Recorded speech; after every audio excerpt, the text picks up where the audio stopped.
All right, and just turn the camera on real quick. Let's dive right into this, man. Today we've got a fragrance from the house of Acqua di Parma. I think it's a newer one from the line. We'll figure it out. We'll do all the investigating, but I think this one's going to be a goodie. So, Acqua di Parma, for the people that know it, amazing house. But for the people that have heard the name and not really dove into the house, man, you have to. From the cultural approach to scent, as well as the quality. And I mean, if you're a fan of just freshies and freshies with charm and complex freshies and transportive freshies, this is a house you got to dive into, especially for this fragrance. Hopefully, strap up. Okay, dinner for two. I watch that head move side to side as I let this in into the room. You are on time, let's connect minds. Trying to get into a mood. We gon' be fine. Close up the blinds, no rush. Finish the food. All right, welcome to the Scent Bubble. I am your host for the afternoon. Blah blah blah blah blah blah blah. Let's get straight to it. From the house of Acqua di Parma, this is Gelsomino A Freddo. Eau de Parfum, which is surprising because the ones I'm familiar with are Eau de Cologne concentrations, I think. I think the Colonia line and all that jazz is Eau de Cologne concentrations. We'll get into that discussion maybe in the future. I'll do a breakdown of the separation between the Eau de Parfums and the Eau de Colognes and the Eau de Toilettes and which fragrances, despite what they are, last the longest and all that. That's a whole conversation for another time. But this is an eau de parfum, so I imagine these punch more projective and longer than the other parts of the line that are EDT or EDC. So this is Gelsomino A Freddo eau de parfum, and let's see if I can give you guys any notes based off this sheet here. The rich, deep, warm essence of jasmine extracted through the ancient technique of cold enfleurage meets the notes of black tea and Guaiac Wood. They have a note breakdown, but we'll save that for now. Is there any story behind the fragrance? 4 out of 5, only 103 votes. So maybe this one just isn't talked about as much. Okay, so it just came out, 2025. Belongs to the woody and floral olfactory families. And yeah, that's all I got. So let's do an initial impressions here. I do have some skin real estate. 3 blasts there. We'll hit it for the test strip. Why not? We're here. We're here for the party, so let's party, right? Oh man, and in the air I get a crazy amount of sweet florals with some sort of tint to it. I can't quite put my nose on it yet, but it's almost like florals with like a red brush, like not quite red rose, more like almost like a passion flower or something, like passion fruit and flowers. Man, it is rich. The projection and the push power on this is stupid for Acqua di Parma. Definitely lighter on the test strip, but on skin, man, my skin is like a mirror. It is just pushing out what's coming in. All right. I don't know what these notes are. I'm going to be honest. It said floral. What category belongs to woody floral? More floral than woody by about 70-30. I don't know what these notes are. I need Fragrantica to explain this to me. Top notes: pink pepper, lemon, Artemisia. Yeah, I get that Artemisia up top for sure. I thought it was petitgrain at first. Jasmine, iris, black tea, Guaiac Wood, Patchouli, Nagarmotha. What'd you just call me? Cypriol oil. Okay. Earthy, aromatic woods. I get that iris though. So here's the thing.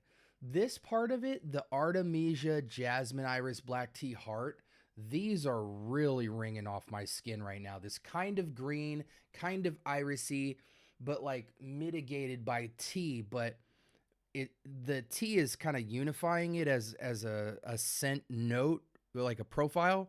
But the iris is coming forth in the powdery texture and the sweetness. The jasmine is adding to that. The tea note just turns it down just a little bit. The Artemisia kind of has this green almost bitter green, peppery, spritzy top, but it's not peppery at all, even though it has pink pepper in it as well. It's a spritz is what the pink pepper is doing. That patchouli base is under there. That patchouli Guaiac Wood combo underneath. It's tucked though, only like 20% or less. This is easily like 80%, like mostly this Iris Artemisia black tea combo with a white flower finish on top. Lemon, I don't really get too much. I mean, I guess it's got this very lemon head, like a lemon head light candy type of brush on it. It's fancy schmancy, like the sweetness feels cartoonish. What a fun, fresh, modern, hip fragrance. I would call this like, this is hipster. This is a hipster take on Acqua di Parma. Just something super modern and different. It still has the kind of natural, transportive feeling that you get from an Acqua di Parma, transferring you over to Europe where you're sitting on the coastline doing something fun or relaxing and just getting all that nature has to offer, the sweetness, the green, the airiness, the florals, all of that. But the tint here of what the Iris Artemisia lemon thing that's going on kind of creates almost this very passion fruity kind of spritz over the top of it, where it kind of gets this artificial sweetness that makes it feel very modern and fancy. Really cool scent. Really, really cool scent. What do they compare this to? I imagine you would at least get 6 to 8 hours on this. Greenwich Village lintered it by Givenchy. I could see that for sure. White Spirit, Juliet has a gun. Dusson, I haven't tried that. It's not super like Greenwich Village. I'll be honest, it's more like lintered it by Givenchy. I'm more familiar with that. It does have a Greenwich Village kind of modern fancy sweetness to it for sure. More natural than Greenwich though. Let's do some quick usual suspects and kind of quickly wrap up here. For me, this scent is truly any season, any reason.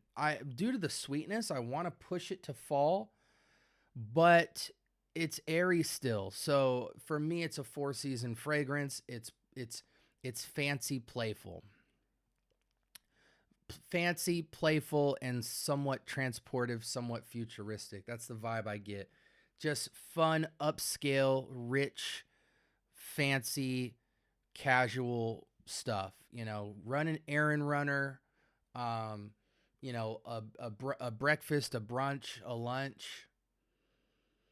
Even like sunset with a breeze, this would just be nice. I think it's unisex, feminine leaning, just the slightest.